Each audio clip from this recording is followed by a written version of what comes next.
blast. Teenage dreams and neon screens. It was all rad, you know what I mean? Like, you know, it's like whatever, together forever. We're never gonna sever. Laughing and sharing our stories clever. We'll take you back. It's like whatever.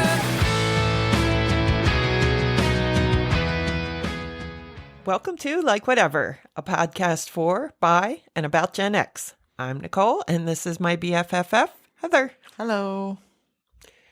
So, how was your week? Oh, my week was not good. So normally we record on Tuesday. Correct. But this week has been crazy. We live in Delaware where we get snow maybe 2 inches Yeah.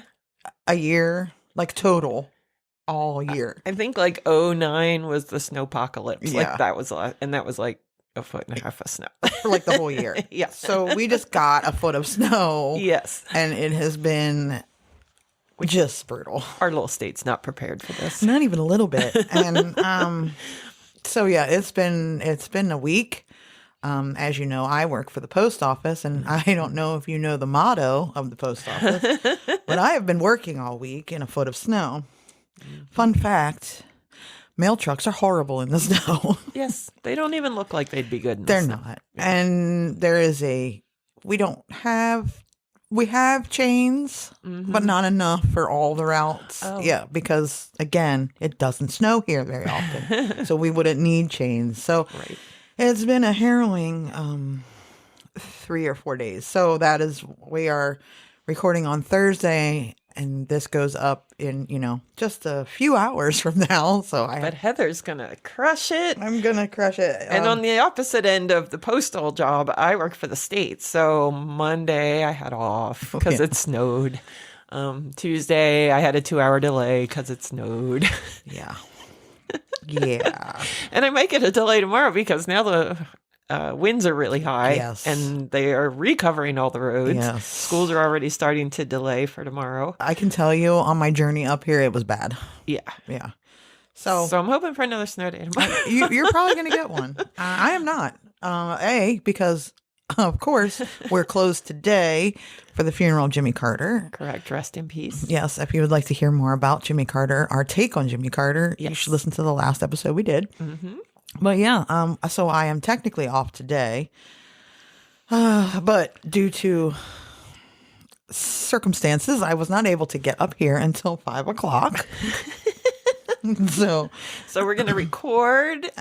She's going to drive like an hour and a half, maybe 2 hours because the weather's bad and the roads are bad. Mm-hmm. And then she's going to edit and have this up by midnight. yes, we'll see. So if you're tuning into this, please be all in while you're listening. 'Cause You better share, rate, review, thumbs it up, whatever. Heather put a lot. And she's running on very little. I did sleep until 9 this morning, so I'm not gonna. Yeah, but I am tromping through a foot of snow this week. It's just been brutal. And you go on Facebook to all these little neighborhood groups, and of course they're all bitching about, oh, we didn't get mail this week. yeah, come on, guys. And for the most part, people are like, chillax. Like, what is so important in Right. your damn mail that you need it? Yeah, today? it's not like the olden days anymore. And of course, I, being who I am, has to be like, I'm on every one of them, and I got to comment of, we have been working. Shut your bitch ass mouth up. Calm down. Exactly. Anyway, that's enough bitching from me about my week. And then it's not going to get any better because it's supposed to snow again Saturday. So Yeah. yeah, I heard. good times. So Flavor Flav, our buddy, Flavor Flav, trying to save Sesame Street. Now he saved the Olympics.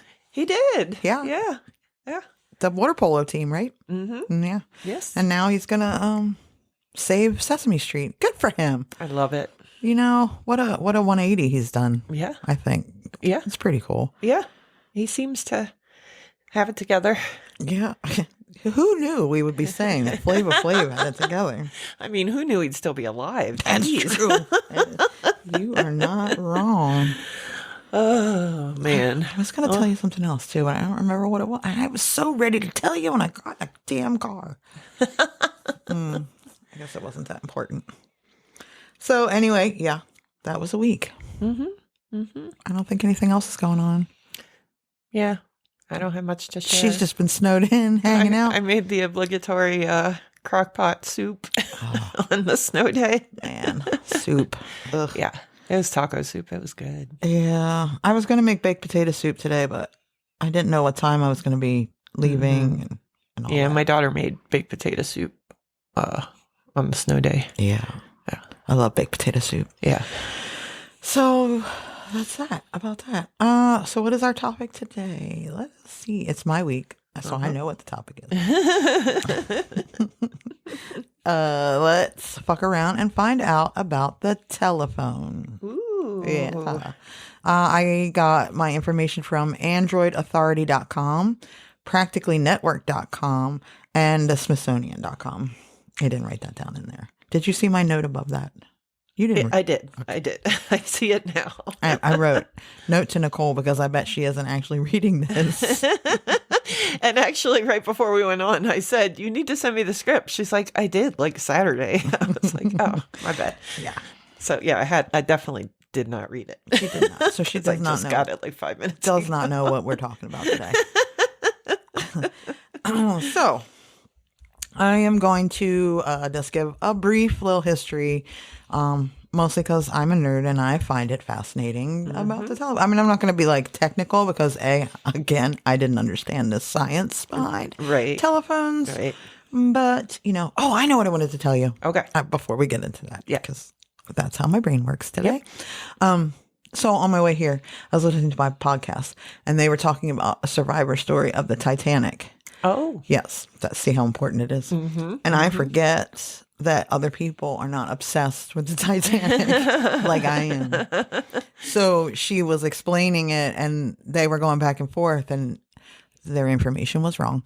And they were like, oh, I did not. Oh, that happened? Well, maybe that was the movie was, it did say that in the movie. And I'm like, I feel like pain for you. Yeah, it was. I mean, they got it mostly.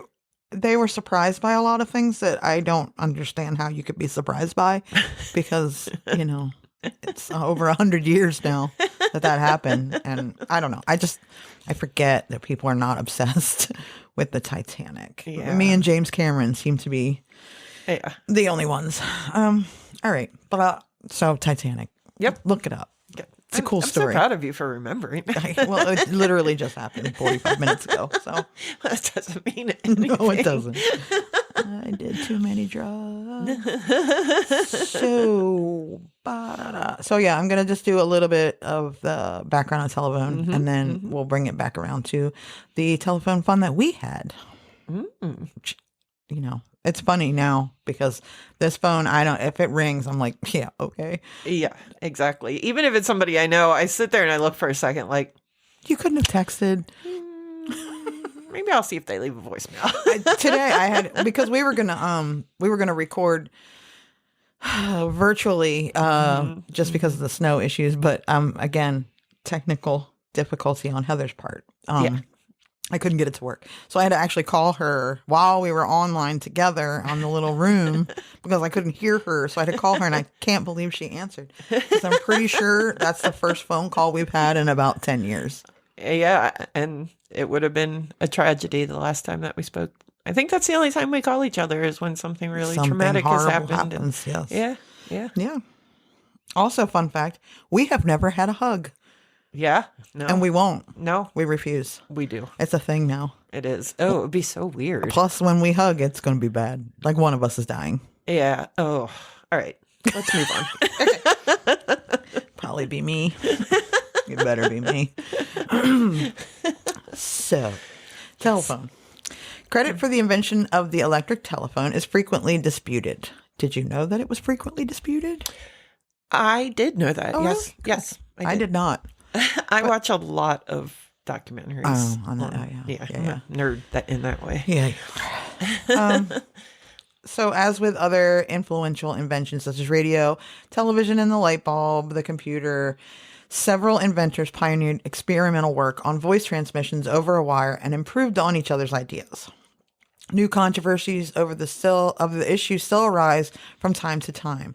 Charles Berceau, Antonio Meucci, Joanne Philip Reyes, and Alexander Graham Bell, and Alicia Gray are among the ones credited with the invention of the telephone. But of course, Alexander Graham Bell got the U.S. patent in 1876. The earliest use of the word for communication system was the telephone, created by Gottfried Huth in 1796. Huth proposed an alternative to the optical telegraph of Claude Schaap, in which the operators in the signaling towers would shout to each other by means of what is called speaking tubes.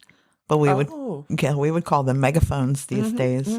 When speaking tubes, I like that. A communication device for sailing vessels called telephone was invented by Captain John Taylor in 1844.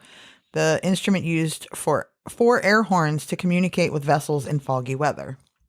The term telephone, yes, yep, exactly, was adopted into the vocabulary of many languages. It's derived from the Greek tele, far, and phone, voice, which means distant voice. I'm going to start calling it the distant voice. I'm going to say, where is my distant voice? I've lost it again. Goddamn distant voice. Then you sound like a crazy person. The first telephones were directly connected to each other from one customer's office or residence to another customer's location. Being impractical beyond just a few customers, these systems were quickly replaced by manually operated, centrally located switchboards. That's so funny. I'm imagining like the red Solo cup with the string from bedroom to bedroom. That's the OG. That's how they started. and then like these central located was, in all the old movies with the ladies that are like my grandma did that. Oh, well, that's my dad's mom. She was a switchboard operator. That's so cool. And I can still remember making phone calls to switchboard operators. I do not. I do remember like having to call the operator to get a phone number. Yeah, but I remember calling the operator and they'd put in the number and connect you. I never did that, but I didn't really talk on the phone that much. So, yeah, I'm not a fan. So, before the advent of operator distance dialing and customer direct calling, a switchboard operator would work with their counterparts in distant central offices to complete long distance calls. Switchboard operators are typically required to have very strong communication skills. Yeah, you'd have to be very organized to do that job. 100%. First of all, because where would you stick the little thing? Yeah, that's just one of those things that has to become automatic. I would think. Before the advent of automatic exchange, an operator's assistance was required for anything other than calling telephones across a shared party line. My mom talks about shared party lines all the time. I remember party lines. I think I was a little too young maybe for those, but I do remember. I remember a lot, but I'm going to let you go so I don't interrupt you. Oh, no, if you read my note, you would see that I said, I remember things like, now I'm going to brain freeze. Oh, party lines are what we were talking about. And then, shoot, it's gone. All right, go ahead and talk. It'll come back. Okay. It's because I don't have my wine this week. Oh, that's right. It's dry January. Dry January. I am not participating in dry January. Mostly because I participate in dry every other month. Yeah. So, whatever. Yeah. So, shared party. Callers spoke to an operator at a central office who then connected a cord to the proper circuit in order to complete the call.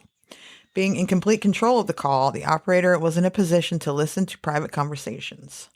Before the 60s, the telephone exchange with telephone switchboards and operators played a crucial role in connecting phone calls. They provided assistance with making long-distance calls, directory assistance, and other services related to the use of the telephone network. Dial phones were invented in the 30s, but took years to become standard. New Hampshire switched to dial town by town from 1950 to 1973. Wow. Switchboards and operators were an integral part of the telecommunications system until the introduction of electronic switching systems in the mid-20th century. Automatic or dial systems were developed in the 20s to reduce labor costs as usage increased and to ensure privacy to the customer. Emma Nutt became the first female telephone operator on the 1st of September 1878 when she started working for the Boston Telephone Dispatch Company because the attitude and behavior of the teenage boys previously employed as operators was unacceptable. It's funny how that sentence ended, because when you started that sentence, I was thinking, I can't believe they let a woman in 1878 be the first person to do that. They weren't. They had kids doing it, young men, and they cussed and Duh. yeah, and it was so they were like, yeah, that's not really working out. That's where the OG prank phone calls probably came from them. Oh, I do remember what I was going to say. I remembered earlier, though.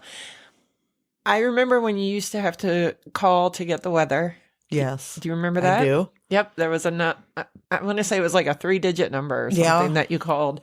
And they would tell you the weather forecast for the day. And you would also have to call to find out the time. Sometimes, because if you had only had electric clocks and the power went out. You didn't know what time it was. You didn't have any way to know what time it was. You did not. Unless you had a watch. Yeah, that is true. But I've called for the time. Yeah. And a lot of times you just call. I know also that I used to call the time or the weather if the phone wasn't working. Because I know, so where I live, the telephone lines would get salty. Right. And so a lot of times, and the power lines too, they would go out because they were loaded with salt. And so you didn't know if the phone was working or not. So you would have to call, but you didn't want to like try and make a call. So you would call the weather. And telehealth. Do you remember telehealth? I called telehealth all the time, and it would give you a record. Like you could. What was it, like telephone WebMD? Yeah. You would call that. I did all the time. I don't remember that one. Yeah, you could call, and like it would give you a list of like ailments, and you could learn all about the ailment. I spent hours doing that. Again, because I'm a nerd. Yep. Back to Emma. Okay. She was hired by Alexander Graham Bell and reportedly could remember every number in the telephone directory of the New England Telephone Company. Wow. Yeah. But there was probably like 10. Right. So. True. I mean. I used to be really good at phone numbers, Me too. I still know we had the same phone number my whole growing up, so. We had, once we moved to the place I moved to in middle school, I think it was middle school, we stayed there. So that was the same phone number. So I remember that one. We had the same phone number from 1979 until my parents moved out of that exchange. So it was 539. It was 539 number. And so I grew up at the beach, and there was one phone number that said that you were at the beach, like the exchange. You remember the first 3 numbers would say where you were from. So whenever anybody would say their phone number, you knew exactly where they were from by the first 3 digits. Yep. So we had a 539. And then after more people started getting phones, then they went with 537. So if you had a 539 number. Yeah, I grew up in Milford where it's 422. And I mean, when I think I wasn't even living in Milford anymore when this happened, but they went to 424 as well. And I was upset. Yeah. Like, that's not Milford's number. When I moved out on my own, because I moved to Rehoboth first, and then 227. If you care. That's an old school Rehoboth number too. And then I moved back into the 539 area, and they tried to give me a 537 number, and I was like, no, I want a 539. So I did end up getting a 539. And then it was 537, and then they went like 541. I know. And like Dover was the only one that I remember always having 2. It was 678 and 697. Or 674. I don't know. Georgetown was 856. Yeah. Yep. I remember that. Millsboro 732. Tagsboro 934. Sad that I remember all that. Don't ask me what 5 times anything is. No. Or what I had for breakfast. No. Or what I was listening to 45 minutes ago. Or where I am in this. Yeah. Emma. Back to Emma. Yes. She could remember all the numbers. We're never going to get past Emma. No, I could remember all the numbers too. More women began to replace men within the sector of the workforce for several reasons. This is the part that's going to make you angry. The companies observed that women were generally more courteous to callers, and women's labor was cheaper in comparison to men. Yeah. Specifically, women were paid from 1/2 to 1/4 of a man's salary. In the United States, any switchboard operator employed by any independently owned public telephone company with no more than 750 stations were excluded from the Equal Pay Act of 1963. Harriet Daly became the first telephone switchboard operator at the United States Capitol in 1898. The funny thing is, we still have that huge Yeah, weird, huh? gap there. Yeah. That's odd. Yeah. So crazy. Yeah. It's like we're going to make America great again. Julia O'Connor, a former telephone operator, led the telephone operator strike of 1919. Oh, dang. They hadn't even been in business that long. Nope. And the telephone operator strike of 1923 Cool. against New England Telephone Company on behalf of the IBEW, Telephone Operators Department, for better wages and working conditions. In the 1919 strike, after 5 days, Postmaster General Burleson agreed to negotiate an agreement between the union and the telephone company, resulting in an increase in pay for the operators and recognition of the right to bargain collectively. However, the 1923 strike was called off after less than a month without achieving any of its goals. And I'm not going to say anything about the current Postmaster General. Yeah, you probably shouldn't. No, not a fan. In 1983, in Bryant Pond, Maine, Susan, mostly I was just doing the female history of telephone. Gotcha. Well, there are a lot of females in the history of Telephone. And, you know, there's a lot of women in the history of everything. yes. And everybody knows about Alexander Graham Bell. Yeah. Yeah. And I can't remember the story, but he's not even the one that really invented it. No. Oh, no. No. Susan Gleans became the last switchboard operator for hand crank phone when that exchange was converted. Manual central office switchboards continued in operation at rural points like Kerman, California, and Waynard, South New Wales, as late as 1991. Dang. I know. But these were central battery systems with no hand cranked magnetos. I'm trying. I feel like I want to have a memory of hand crank phones, but I know I didn't. I think you're just remembering TV. And I was just going to say specifically MASH. Because they would always hand crank the phone to. Probably because they were weird phones too. Right. Yeah, because they were like in those canvas bags. Yeah. And they would take them out and crank them up. Well, and the hand cranked ones were like the ones on the wall where Right. like, that had like they weren't together. Yeah, you held that earpiece up. And then you talked into the wall thing. While you're cranking it. Yeah. It's very cumbersome. It seems so. That would have been perfect. I would have just never made phone calls. Never. I mean, now you carry it in your pocket, you don't make phone calls. Exactly. It's either way. So these exchanges were soon connected together, eventually forming an automated worldwide public switched telephone network. As phone systems became more sophisticated, less direct intervention by the telephone operator was necessary to complete calls. With the development of computerized telephone dialing systems, many telephone calls, which previously required live operators, could be placed directly by calling parties without additional human intervention. For greater mobility, various radio systems were developed in the mid-20th century for transmission between mobile stations on ships and in automobiles. So that would just be for, no live operators would be for just local calls, right? Because remember calling collect? Well, yeah, I'll get to that, but yeah, Okay. that's different. If you're That getting you to could it, still make long distance calls without an operator if you had long distance. Right. Like we had But AT&T. to call collect, you needed to Okay. talk to the operator. And like to get a phone number if you didn't have the phone book, which by the way, we still deliver phone books.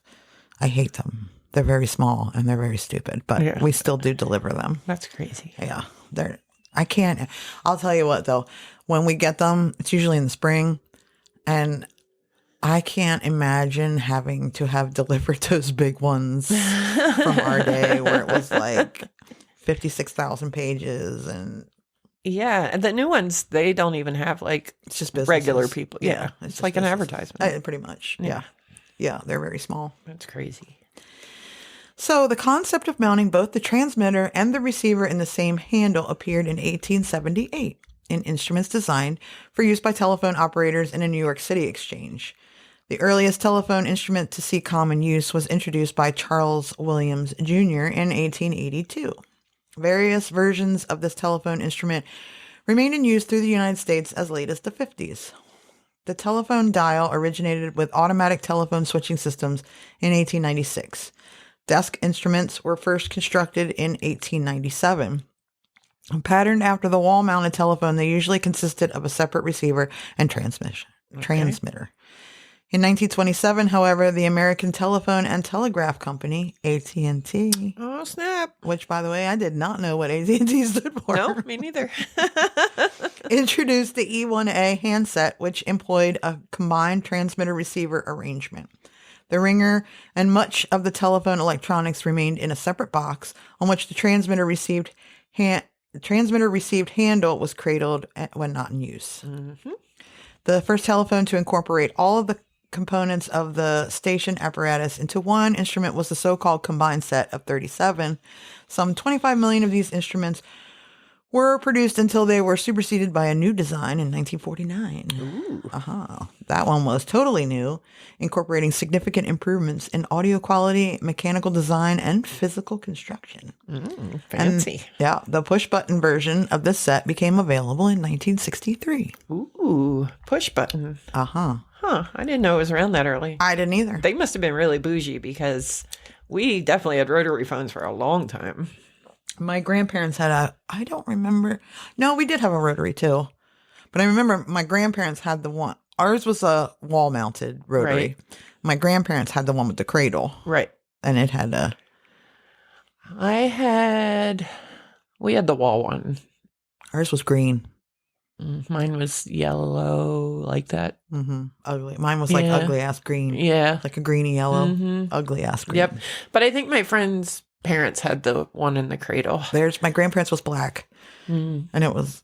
I like to play because it would like... Yeah. The thing would click down. Yeah. Mm-hmm. Oh, the joys of the telephone.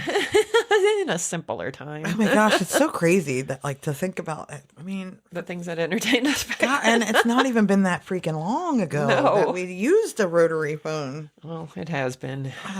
It just, was watching something today and they said in 2002. I'm like, all right, wait, 23 years ago. Yeah. Wow. I know. Like, that's insane. It's unbelievable how fast time has moved. Yeah. And the older you get, the faster it goes. I know.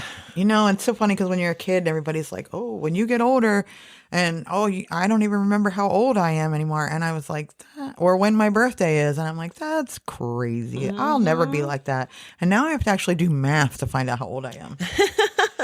I know. And my kids, when, they're just pushing, they can't wait to be 16 or 13 and 16. And 21. Yeah. And I'm like, slow down, slow. That minute you hit 21, shoo, it's like you step on a banana peel and then you're 30. It's all over. It really is. It's crazy. Yeah. I think it's because you just don't have anything to like, there's no milestone after 21, really. Yeah. It's all just Numbers. dumb. Yeah. There's no like, you're not, maybe when And you're the numbers just 25. get bigger. Like, Yeah. like, yay, I'm 50. They just get sadder. Yeah. On the rotary dial, the digits are arranged in a circular layout. For those kids that don't know what a rotary is, with a finger hole in the finger wheel for each digit. For dialing a digit, the wheel is rotated against spring tension with one finger positioned in the corresponding hold, pulling the wheel with the finger to a stop position given by a mechanical barrier, the finger stop. When released, cleverly named. Very clever. The first patent for a rotary dial was granted to Almond Brown Stoger on November 29th, 1892. But the commonly known form with holes in the finger wheel was not introduced until about 1904. While used in telephone systems of the independent telephone companies, rotary dial service in the Bell system in the United States was not common until the early 20s. From the 60s onward, the rotary dial was gradually supplanted by push-button telephones, first introduced to the public at the 1962 World's Fair under the trade name Touch-Tone. Ooh. Touch-tone phones I remember that term. Yeah. Touch-tone technology primarily used a keypad in the form of a rectangular array of push buttons. Although no longer in common use, the rotary's dial legacy remains in the verbiage to dial or to dial a telephone number. Yep. Because you don't actually dial it now. Nope. So my mom's number, she remembered. I asked. So that tells you how, brain injury my ass. My mom's phone number was HU55623. What? Yeah, she remembers that from 70 fucking years ago, but calls me Jess 90% of the time. Yeah. Brain injury my ass. HU? How'd that Phone work? numbers look like this in the middle of the 20th century because of telephone exchanges. The hubs through which an area's calls would be routed. Phone subscribers were given a unique 5-digit number within their service area. These would be preceded by 2 digits were identified by letters that denoted the telephone exchange you were connected to. Oh. Before the 50s, some cities used 3 letters and 4 numbers, while others had 2 letters and 3 numbers. The 2-letter 5-number format, or 2L5N, was eventually standardized throughout the country. Well, see, now I really did learn something I did not know. I always did know that because she has always said, whenever you ask my mom what her phone number was, she will always, and I was always like, why is there letters in front of that, Mom? Yeah, I don't think I realized the format, and I didn't know anything about that. Yep. Around the same time, area codes were introduced, but they were used mostly by operators and not customers. In the late 50s and throughout the next 2 decades, U.S. phone systems began switching to all number calling, which didn't rely on archaic telephone exchanges and can exponentially add customers just by introducing new area codes. The change didn't happen without some resistance, however. Of course. Right. People hate change. Yeah, I know. People love the literary charm of their old telephone exchange names, and groups like the Anti-Digit Dialing League and the Committee of 10 Million to oppose all number calling, which is a very long name, were formed to protest the switch. That's like so funny to me because I could see myself joining one of these groups because I would be very attached to my number. Like we said, how we were mad that they changed our 3-digit. Yeah, I for know. it. Well, I guess you're right. Yeah. So, Yeah. I mean, it sounds crazy, but I guess it was a big deal back I mean, yeah, I get probably because, if you remember your number as HU, whatever. Yeah. But that is hilarious, though. Committee of 10 million to oppose all number calling. That's a long ass name. It's intense. They meant business. They did mean business. So now let's talk about the last 60 years. Oh, Lord. Yeah. That's only 9 years longer than I've been alive. Exactly. Ugh. That's why I picked. In the 1960s, owning a home phone was still a pricey affair. In 1968, a 3-minute cross-country call would cost about $18 in today's dollars. Damn. Yeah. Americans would rent phones from AT&T, which owned about 80% of the market at the time. So like a cable box. Yeah. Huh. On a monthly basis in 1963. The first commercially viable tone dialing phones went on the market, introduced by AT&T as touch-tone dialing. Mm-hmm. They were slow to replace rotary phones. It wasn't until the 1990s that touch-tone phones began to take over the majority of the market share from rotary phones. I mean, people dug their heels in on this shit. I mean, man. you have to think that it's like the middle of the country, or I can't imagine that. I don't know. I don't know either. It's so funny, I guess it's though. those 10 million people who just didn't want to do it. I thought of something I do remember, like, you really couldn't call very far without being charged long distance. No. I don't even think you could call within the same state. I want to say, like, It might have just been county by county, like in Delaware anyway. It was long distance to call. Like Wilmington. Kent County for me. That's what I thought. Yeah, and it was really expensive. The problem that I had was because we lived 3 blocks from the Maryland-Delaware line. Mm-hmm. So I went to school in Maryland. My bus stop was in Maryland. Everything I did in life was in Maryland. Right. Because we were 3 blocks from Ocean City. So my bus stop was at the movies in Ocean City. And tattletale on my parents. They smoked a lot of pot, and my dad would forget us literally all the time. Yep.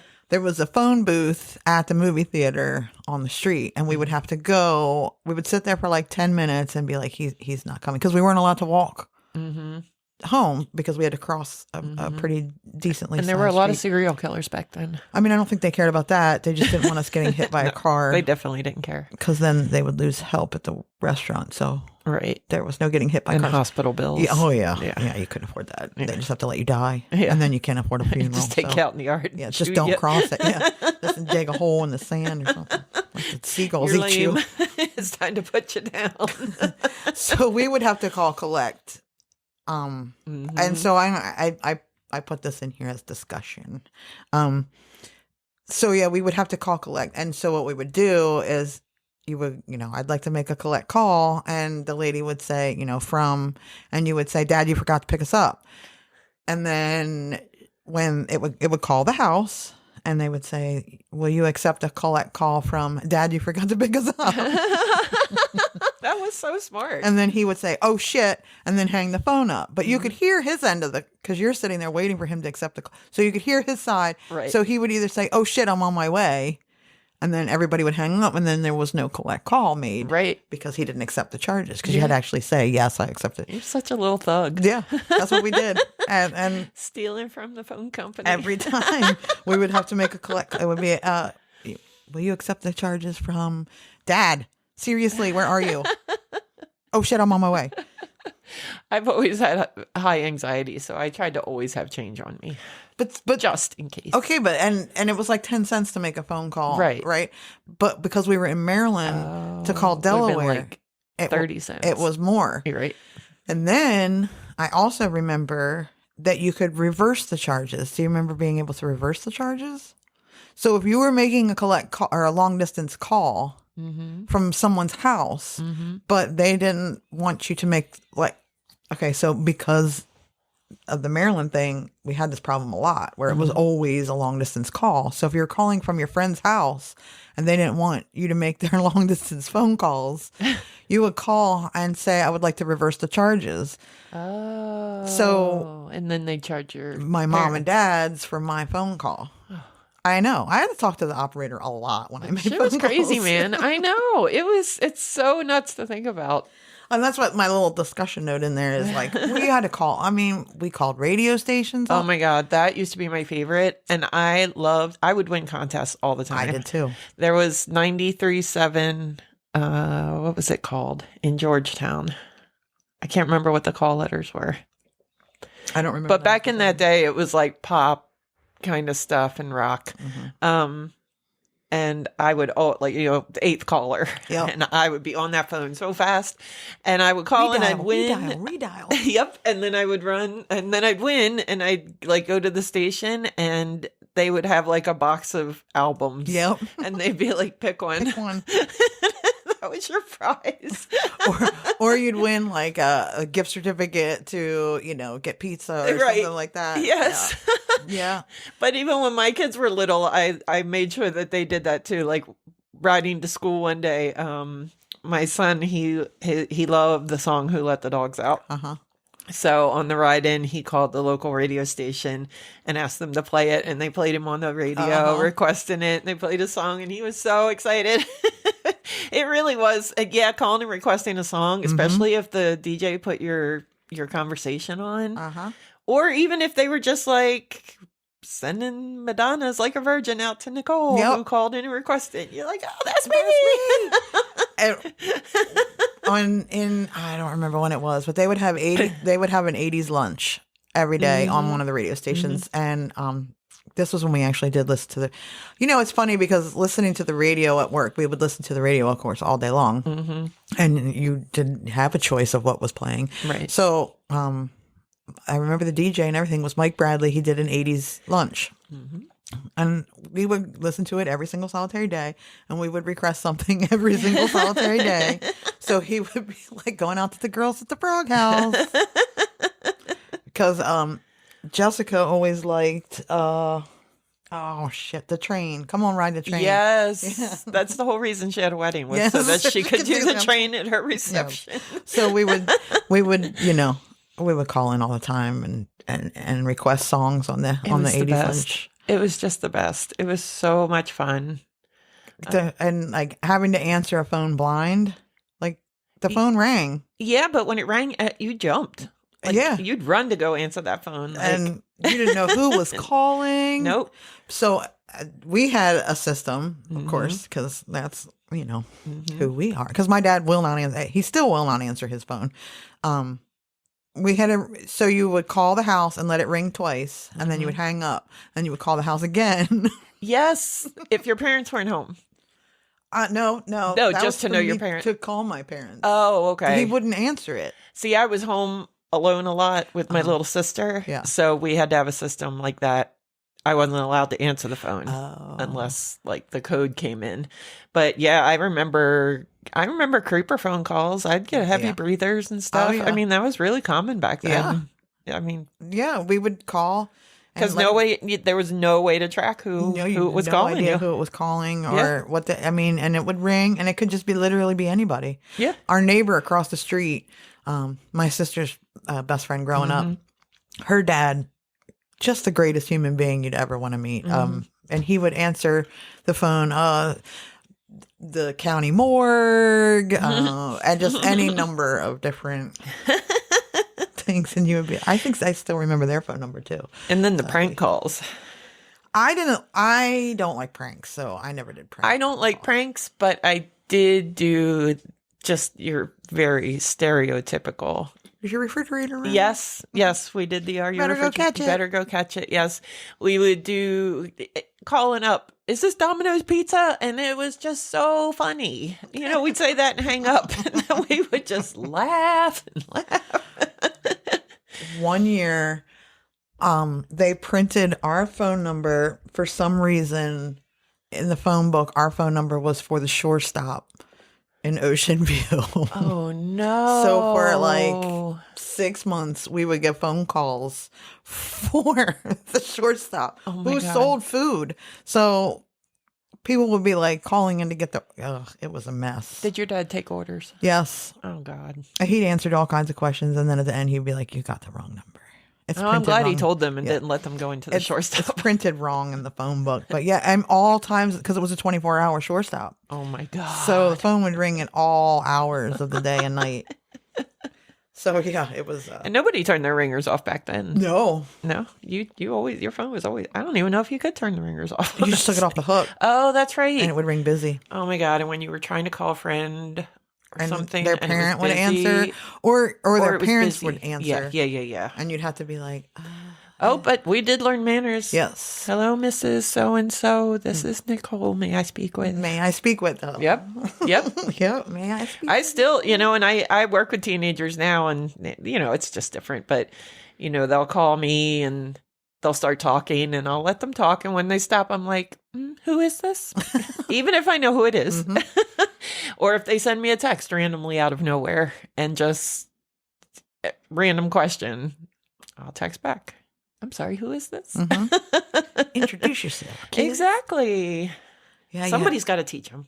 you had to call for pizza. You actually had to pick the phone up and dial a number Yeah. to get your pizza to come. Yeah. And you had to know where you lived. Yeah. And the poor pizza people Yeah. No had to know GPS. that. No, they had to know where you lived too. There's no way I could have done that job. No, because in my area there was so few people that lived there in the winter that my mom was in a bowling league, so Wednesdays we always got Domino's, and Domino's was in 124th Street for a little while, and in the wintertime on Wednesdays when you would call, they knew who it was because I'd like to order a large pepperoni pizza, and they would be like, "Oh." And they would say the address and be like, "Yep." But then they moved further down into Ocean City, so they wouldn't come into Delaware anymore. Oh. But in the wintertime, the manager, I guess, was the same manager from 124th Street to when they moved to, it's down by the bridge, so 60-something Street. He would. Oh. So you would call and be like, "Yeah, I'd like to order pizza." And then you give the address and they'd be like, "Oh, I don't think hold on. Oh, yeah, we do. Okay." Yeah. But then And that they was when it was stopped. 30 minutes or less, too. Yes. Yeah. Yeah. Yeah, my mom used to be on a bowling league too. Actually, when my parents were married, that's one of the very few memories that I have because I was like 7 when they divorced. Right. But I remember them being on bowling leagues, and it's one of those like memories that incorporates a lot of senses. Like I remember what it smelled like. I remember the sounds. I remember laying on the like wooden bench and going to sleep, like wrapped up in my parents' coat, right, and going because they're bowling till like midnight. Yeah. And I'm like 4. Yeah. And I remember there was a guy on the team named Red, and that just blew my mind that his name was Red. Now, as an adult, I know it probably wasn't his real name. He probably had red hair or something like that. But I was just like, or his last name was Red. Something. I wish my name was Red. Right? I want to be named Red. We had one of the ads on the radio again because we had to listen to the. So Ocean City, because Ocean City was tourist, all summer long they played the same ads over and over, and it's funny because we were going to order pizza. I don't know. It was like a year ago or something. And I was like, oh, we should get Pizza 2 Goes. And Joe was like, well, I'll look up the number. And I was like, 524-2922. And he just looked at me and he looked it up and he was like, you're right. And I was like, I can't believe they still have the same phone number. But I could sing that ad, boy. I knew that ad. I can tell you that if you skydive for $195 and call 213-1319 in Ocean City, you can skydive for $195.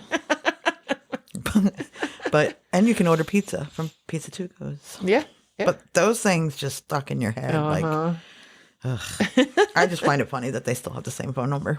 That is funny. And I'm sure that the kids working there would not find it as entertaining as I did. You should go in there and sing it to them sometimes. 524-2922.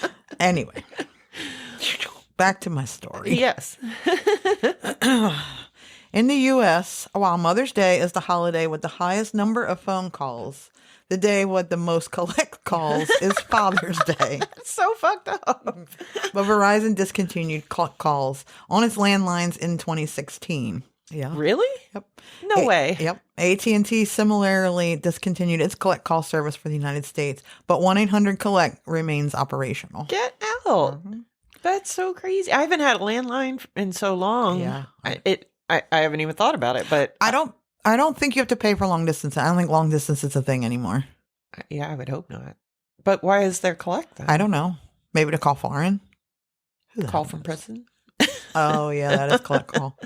Oh, no, it's not. It's not? No. Oh. I don't know why you need to know I know that, but I know it's not. I'm not even going to ask. It just comes right to your cell phone.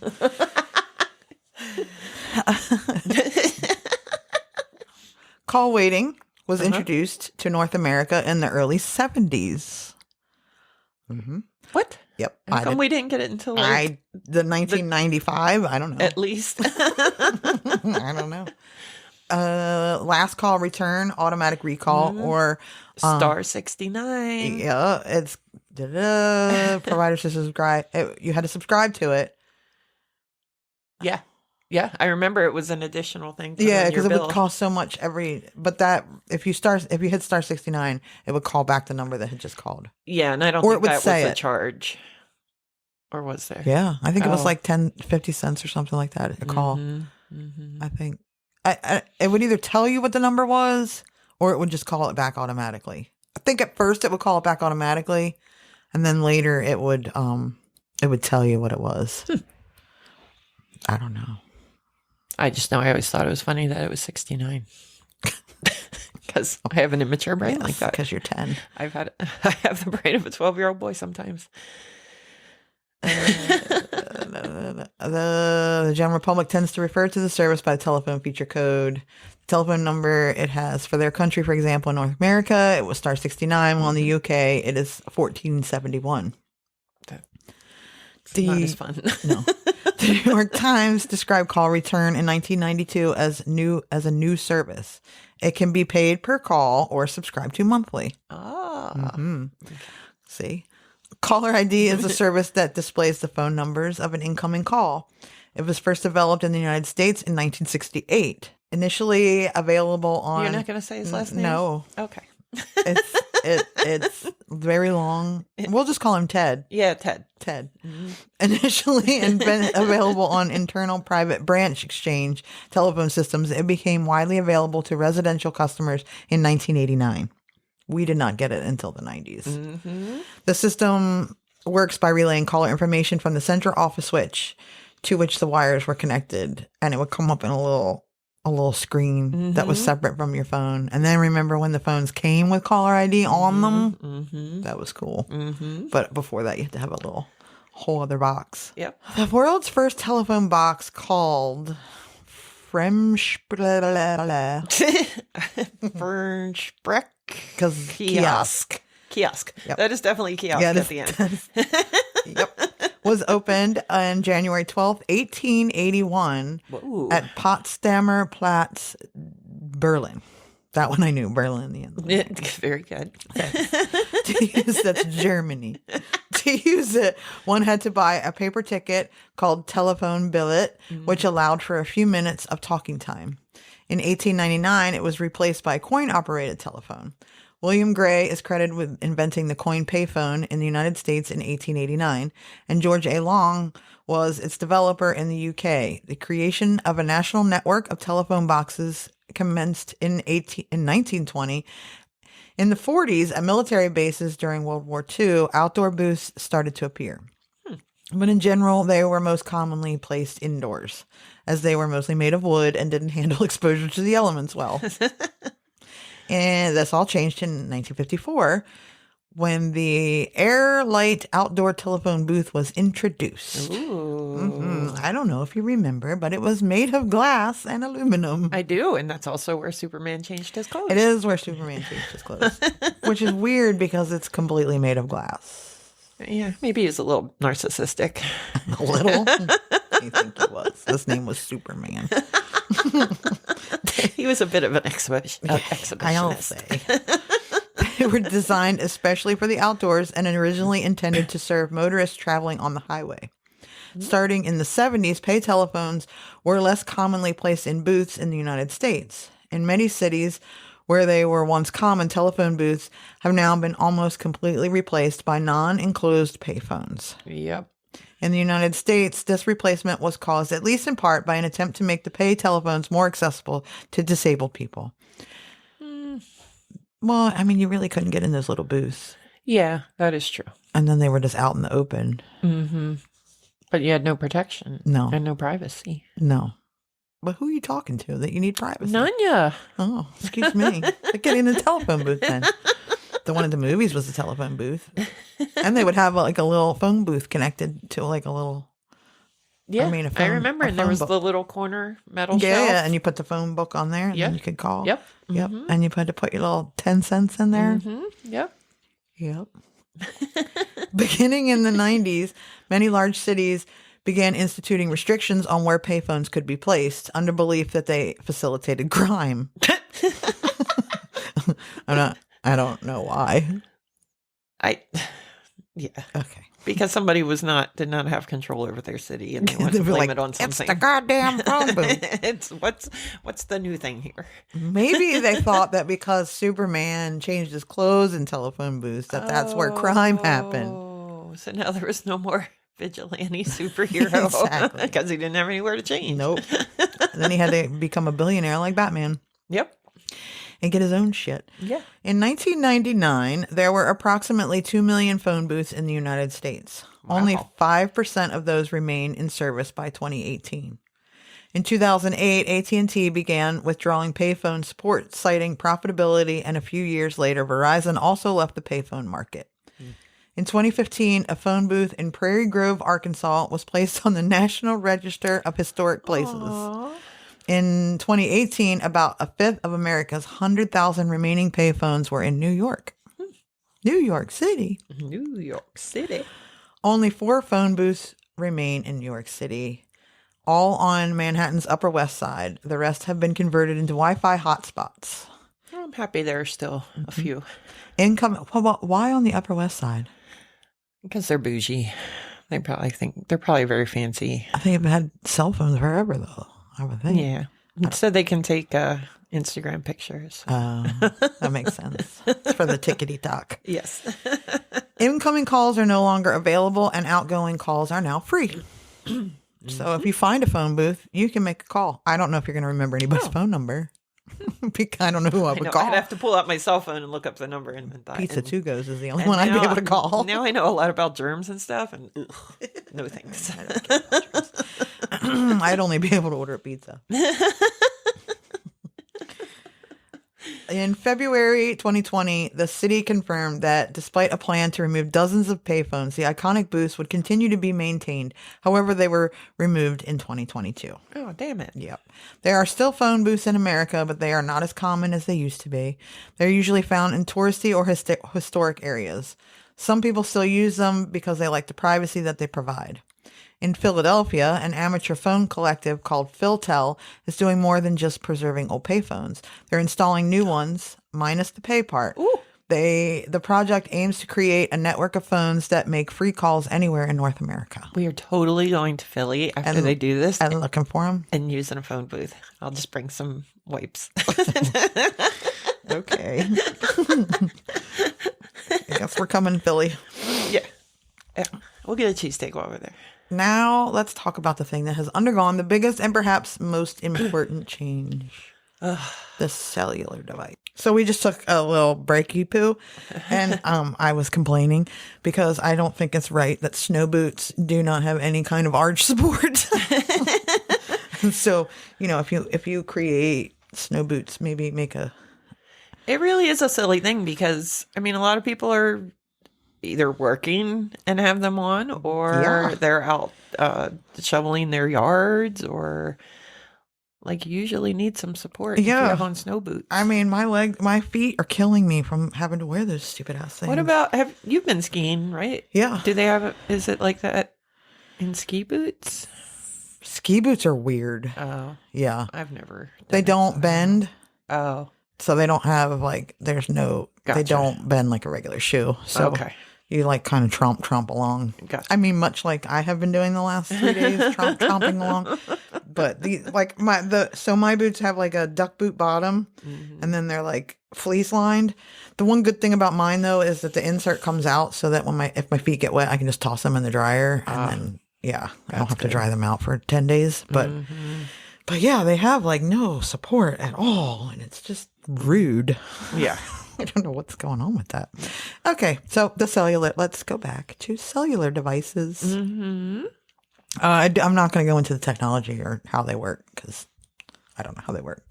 Okay. It's crazy to me. Me too. It's crazy that I carry a computer around in my pocket all day. When I don't really understand how a telephone works, but I can understand the concept of a wire and right. Somehow my voice runs down the wire. But yes. You just talk into this little box and it goes everywhere. Yeah. Yeah. It's a little crazy. It is. I agree. The first true mobile phone was first true mobile phone call was made in 1973 by Martin Cooper. That's the year I was born. Oh, there you go. Cell phones are as old as you. I'm as old as the first mobile call. There you go. That's saying something. He was a Motorola researcher and executive, but it took about a decade for cell phones to become commercially available. A decade? Yeah. The handheld device, so you were 10.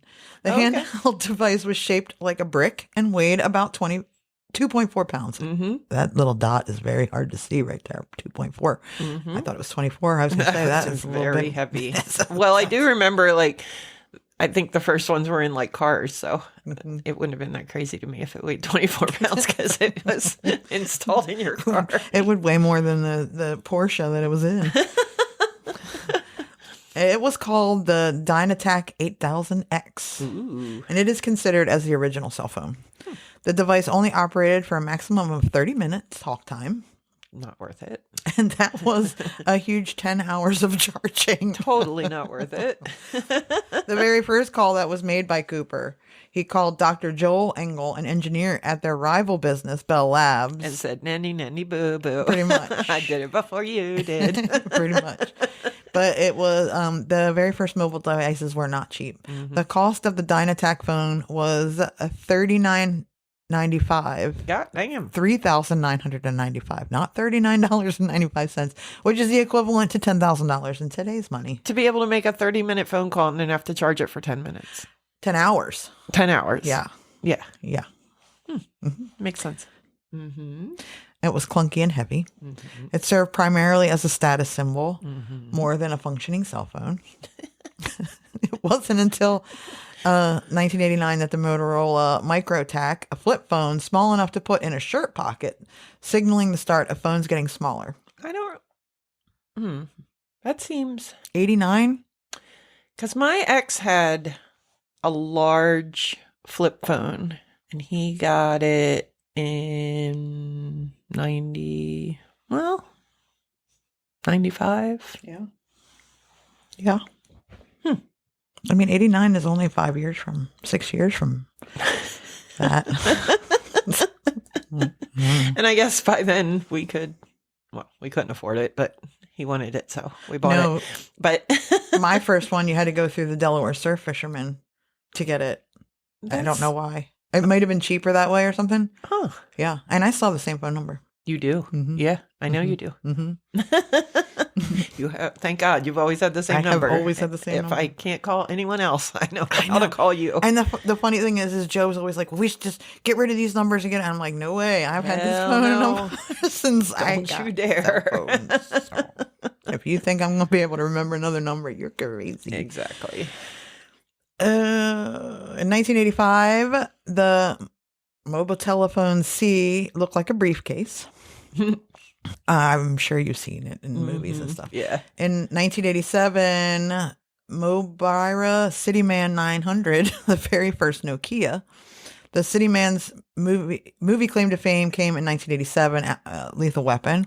Oh. Where multiple sequences where the Cityman 900 is prominently used. I don't remember seeing cell phones in Lethal Weapon. You'll have to go back and watch it now. I will. In Finland, the phone was known as Gorba. This was due to the fact that Mikhail Gorbachev, General Secretary of the Communist Party of the Soviet Union, called Moscow during a news conference from the hotel that has a lot of letters in October of 89 using a Cityman 900 that had been given to him. In 1988, Samsung releases their first phone. Its display was so small that text messages were impossible to see. But they sold it anyway. Only the dialed or incoming number was able to be seen.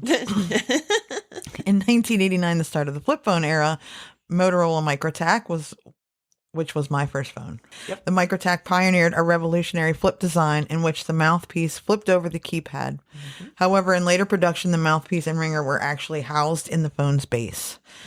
They established the bar and served as the prototype for contemporary flip phones.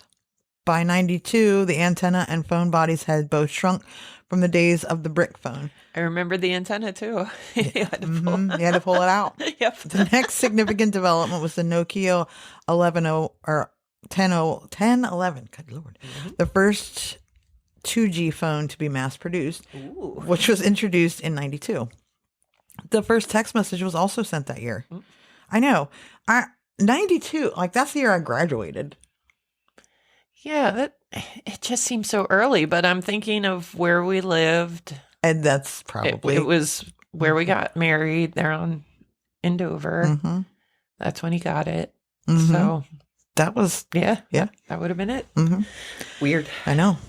The corporate director received the first text message from developer Neil Papworth at Vodafone's holiday office party. Neil was asked to develop a messaging system. The SMS message said, "Merry Christmas." Home Mobile 1994. Smartphones arrived many more years earlier than most people realize. The IBM Simon which was introduced in 94, is regarded as the first smartphone in history because it was the first gadget to include apps and a touchscreen. Although the first smartphone failed to catch on, normal cell phone continued to become more and more popular while being smaller and more diverse in their design. After the introduction of slider phones and other flip phones, Motorola innovated once again in 1996, the first phone with a keyboard. I had the slider phone. It was pink. I had the one that I had a slider phone. No, I did never have the slider one. Yeah. And I ruined that phone at Secrets because I was at a bachelorette party and everybody decided to go out to the rafts in that nasty water where. Oh, yeah. Yeah. And, well, I was drunk. So, and I walked out and my phone was in my pocket. Do you know what story I just told my work bestie? What? Speaking of bachelorette parties. A bachelorette party in Dover. Oh, God. Oh, yeah. Oh, God. That's a story for another day. Okay. Let's just say it was not good times. It was. Oh, she had a blast. I did. I had until I got home. Yeah. And I got tattled on. Yeah. Let's just say. Okay, so I'm going to tell it. I won't. But what happened was, it was an all-male review. I did not want to go. And she made me. Because it was her sister-in-law. Yeah. And she made me. And then she proceeded to get stinking ass drunk. Well, what else am I supposed to do? I didn't. So we are at this all-male review, and she thought it was hilarious. I could not stop laughing. And Heather keeps nudging me saying, will you stop laughing at them? But it was so funny. Like, who finds that sexy? Seriously. Okay, and then here's the worst part of the whole thing. I don't know if you remember any of it. Well, before, I think, yeah, I do. But I would also stick dollar bills down Heather's shirt. That's what I'm talking about. So the strippers would have to stick their heads under her shirt to get them out. Awful. It was horrible. And then I puked in the limo. She did. And I was out the top of the limo going down the highway like I was some kind of rock star. Yeah, and then one of the bitches that was there gets home before we do and tells my husband everything I had done. So, yeah, it was not a good night for Nicole after that. No. But it was really fun before that. It wasn't. Instead of sticking dollar bills down her own shirt, she would just come. They would come out of nowhere, and she'd run up and stick dollar bills down my shirt. Well, they didn't come out of nowhere. Behind your head, I would wave the dollar bill, so they would head to you. And when they got close, I'd shove the dollar down their shirt. Oh. But I did end the night for us because you did end the night. We got to another club. I puked in the parking lot, and everybody decided to wrap it up. That was true. You did it. So I did get you out of it. I was just. It was so funny because I was just telling him about this story not that long ago. Oh my gosh, that was what, in the 90s? Yeah, because they got married in 2000. 2000 because my middle child was a newborn. Yeah. Yep. Mm-hmm. Yep, I remember. Yeah, I was a mother then too. Of two. Yeah. Recently just had the second one. Because it was October. It was. They got married in October. And she was born in August. Oh,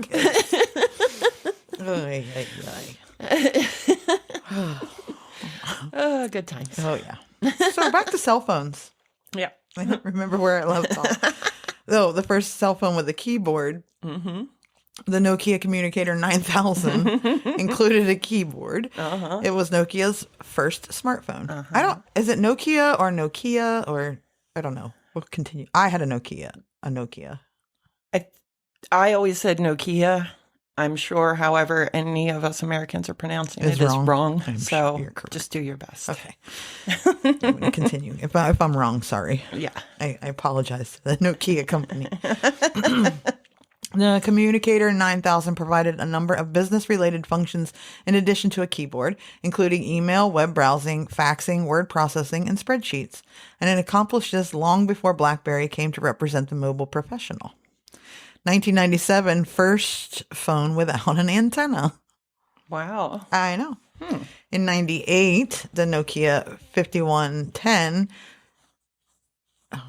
Oh, that's what the first one without an antenna. Yes, because I had the 5111. In 1999, it sponsored London Fashion Week, which was an immediate success and helped establish the trend for customizing your phone. And that is why I had the Nokia, because it had the faceplates. Oh, yeah. The Nokia 5110 launched the early 2000s, demand for mobile phones with interchangeable cases. People wanted the ability to change the color of their phone without the need to buy a completely new device. I had many, I could get them off of eBay, the little case. Oh, yeah. And you could change the keyboard out, too. It would come different colors. Yeah. I was fancy. Yeah. But I didn't have kids, so I could have lots of disposable income. 1998 also saw the addition of color to the screens. 3G network, personalized ringtones, and the first downloadable material was in 1998. 1999 saw the first time you could use the internet with the Nokia 7110. Samsung released a phone that fused an MP3 player and a phone. The first phone with a GPS was the Benephone. Also, the first camera in the Kyocera. My sister had a Kyocera with front-facing camera and the ability to hold 20 photos. Oh, damn. I would choose that in like a minute. Oh, my God. Yeah, right. I was 99. So in 2001, Nokia had high-end capabilities like infrared and a fully functioning calendar that were used for phones at the time. And it was the first Nokia phone to offer GPRS, well, I don't know what that is, and an FM radio. Ericsson had the first Bluetooth in 2001. Shoot. 2002, the photo display and cameras with flash came from Sanyo. Nokia upped the camera game with the 1 megapixel camera. The first BlackBerry was in 2002, and the Sidekick was in 2002. I had a BlackBerry. I had a BlackBerry. I don't know why. I don't know. Just because. Just because. I mean, it was fine. Yeah, but I didn't need it. Yeah, I did. Yeah. Mine was purple. I think mine was blue. But I'm glad that they went away. I think they still make BlackBerries. Do they? I know they still make Nokia. I don't think they have faceplates anymore. In 2005, the fully waterproof phone came from Casio. In 2007, the iPhone. And you can learn more about the iPhone in episode 5. Where I explained that I had that very first iPhone. It went on sale February 3rd, 2007 at midnight because it was my husband's birthday. Oh. And I didn't care that it was his birthday. I wanted the iPhone. So on his birthday, I sat up until midnight so that I could order myself one. You had to go online and order it like right at midnight or something like that. Pretty exciting. If you want to hear that story and more about the iPhone, you can listen to Bill and Steve's Nerdy Adventure, episode 5. Yep. That's plugged there. Yeah. And it was recently the anniversary of the start of Apple. Oh, was it? It might have been January 1st. It might have been New Year's Day. Maybe. But I heard it on NPR. Oh. Yeah. I don't remember. That was so they mentioned many the Steves and if I remember, I wish I could. I'd have to. Yeah, I don't remember any of the episodes prior to this one. Yeah, me neither. And tomorrow, I won't remember this one. You know, I was watching Jeopardy the other night, and something came up, and it was something that we had just done in the episode, and all I could do was bust out laughing. My husband's looking at me like, "What?" I'm like, "We literally just talked about this, and I cannot remember what the answer is." That's how I studied for tests in school. Like, get it all in, and once the test was done, I'm done. No reason to remember that anymore. Nope. Gone. But I can still remember the phone number of Pizza Tugos. Exactly. It's very frustrating. 2008 is when the Android came along. No. I'm a liar. Oh, yeah. Okay. I read that wrong. Okay. So in 2008, Android, which contained Google integration. Oh, okay. Yeah. In 2009, 4G, Samsung's first Galaxy. That is when I went. I got the first Galaxy, and I have not gone to anything else. I still have Galaxy. I have I did have the last, the Note. I had the Note forever. I remember that. Then they stopped making the Note. Now they don't make the Note anymore. But the Galaxy took over all the cool stuff from the Note that I wanted, like the little pen that I never used, but I still insist on having for whatever reason. You like accessories. I do, and I don't know. I don't need it. You really like accessories that you don't need. I do. I do. Motorola had its first Google Map, and Apple had FaceTime in 2009. I love FaceTime. I've never used FaceTime. My husband was a Samsung until he converted to Apple. iPhone. It's been a little while, but it was just because he wanted to be able to FaceTime me because I had an iPhone. We use, because Joe is an Apple guy and I am not. So we just use Facebook Messenger. Yeah. I don't know if that was a thing or if it was really prominent when, I don't know. Well, Samsung or Androids, anyway, have their own. I mean, you can video call another Android. Oh, okay. Yeah. Okay. It's just called video call. In 2010, the first Samsung without buttons. Siri was invented, and Motorola had the first fingerprint sensor. That reminded me, anytime, so I have Siri on my phone. I literally never use it. I think it's so dumb. Like, I'd rather punch in a few words to Google and have it come up for me than have to explain to her 75 times what I'm trying to say. So I never ever use it. But anytime I say, I don't know if she'll do it now, but Sirianni, the head coach of the Eagles, it'll pop up, bloop. Like, no, Siri, not you.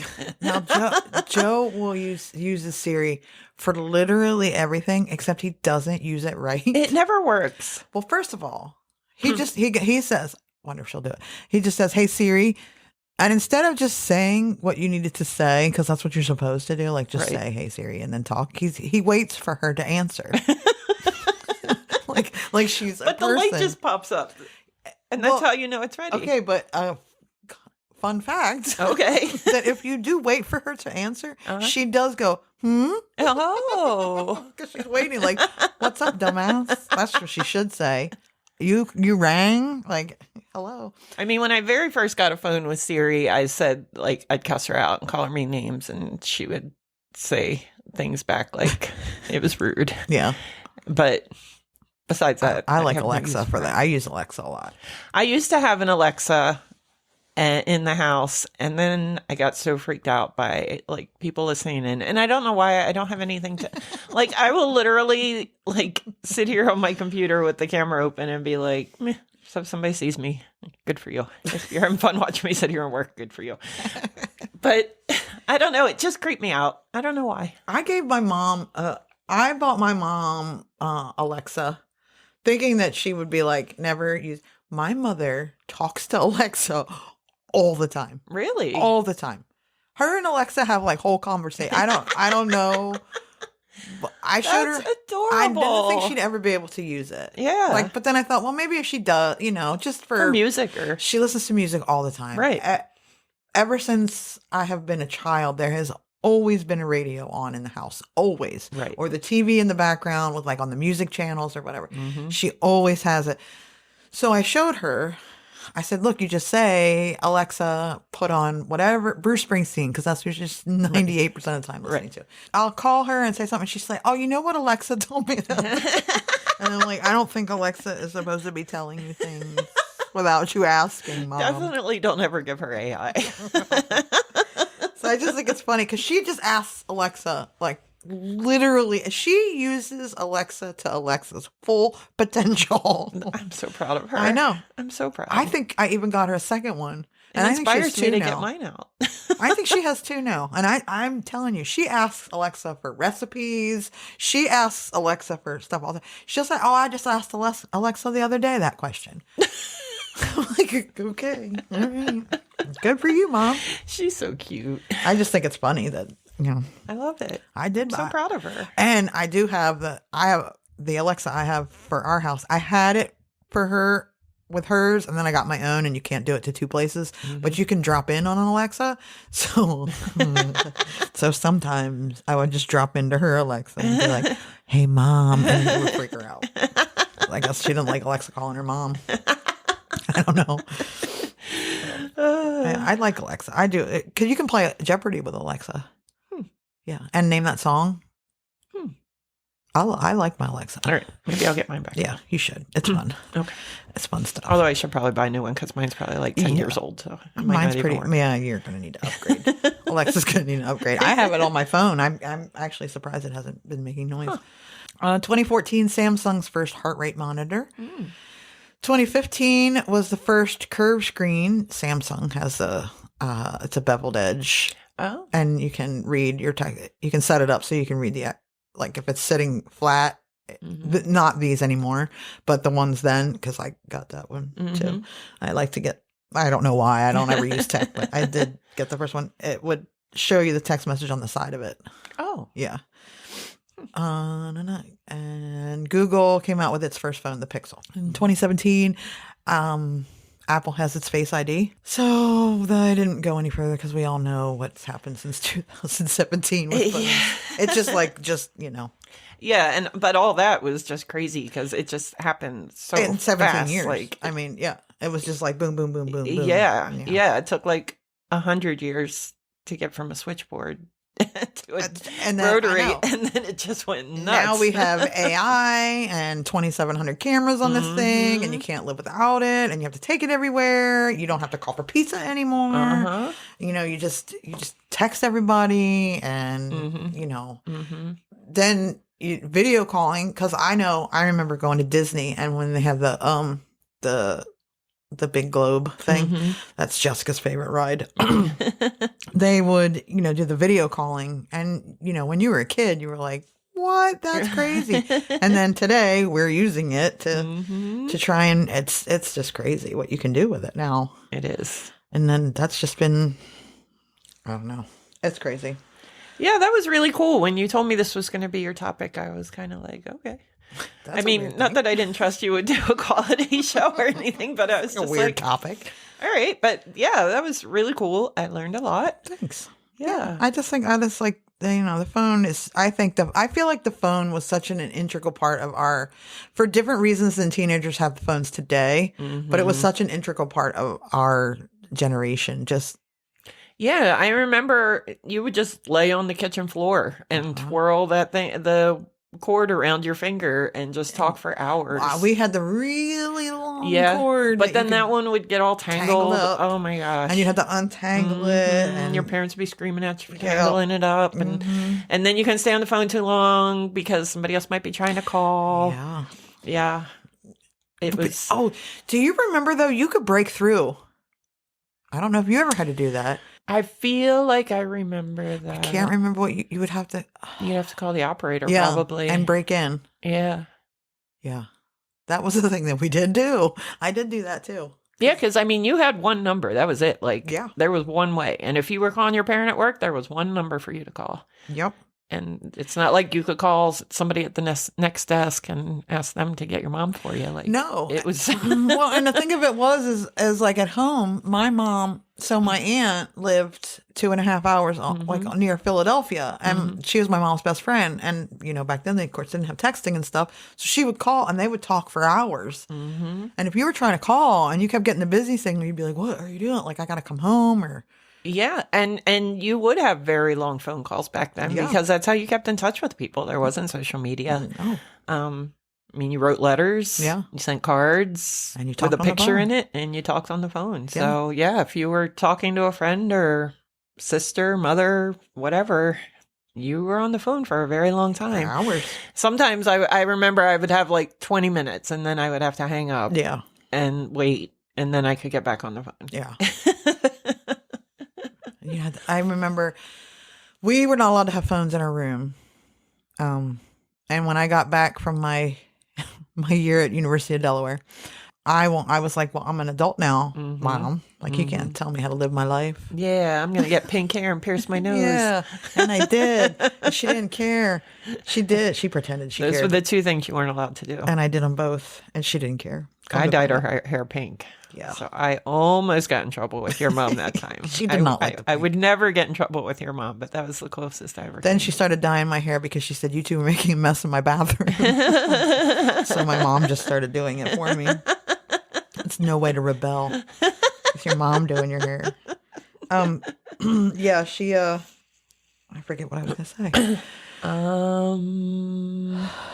Talking on the phone. Yeah. Oh, phone in your room.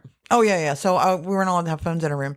So I had said I would like a phone in my room, and she was like, fine, but you have to do it. So you would have to put the splitter in, because she wasn't paying for Another line, because the phone company had to come to your house and run the wiring. Yep. She wasn't, no more jacks in the house. There was Nope. one jack. She had one in her room, and there was one downstairs, and that was it. So I had to run a splitter, and I had to run a wire all the way down the hallway into my room. So my sister is 5 years younger than me, and threw a temper tantrum because why did I have a phone in my room? And you know that they made me put one in her room too. No doubt. That's really ignorant, because It they just really don't want to is hear ignorant. her complain. Yeah. Exactly. I was older. Exactly. Whatever. You were worldly. You had gone away to I had college. gone to the University of Delaware. I went all the way to the other end of the state. And lived by yourself. Yeah. By myself. We had regular phones when we went to UD. Yeah, we did. Yep. Yeah. I would call you and Remember answering machines? try to make you do things. And Yeah. you would tell me the Beastie Boys were over and you didn't want That's to go because out. I was drunk. The Beasties always wrecked your room when you were drunk. That was not the Beastie Boys. No, it was that wrecked not. my That room. was our boys. Yes. Dale and Travis. Dale and Travis wrecked my room. Dale chipped his tooth. They were moshing. They were in your moshing in my dorm room. No moshing in the dorm room. Dale. Never a good idea. No, it's not. You'll chip a tooth. Yeah. Good times. Oh, such good times. So that was the phone. Yeah. Yeah. If you like that, you can share, rate, review, give us a thumbs up, whatever. Anything. Any of the We'll things. take it. Yeah. Tell your friends, have them listen. Yeah. Yeah. So join the Facebook page. Join the Facebook. We have Facebook, Instagram, Threads, Blue Sky. Blue Sky. That's a new one this week, and that's taking off. We're up to 60 followers on wow. there. Yeah. So yeah. Yep. You can find us on all of those things at Whatever Pod. You can send us an email and tell us all about your telephone adventures at whateverpod@gmail.com, or don't whatever. Whatever. Bye. Bye. Whatever will take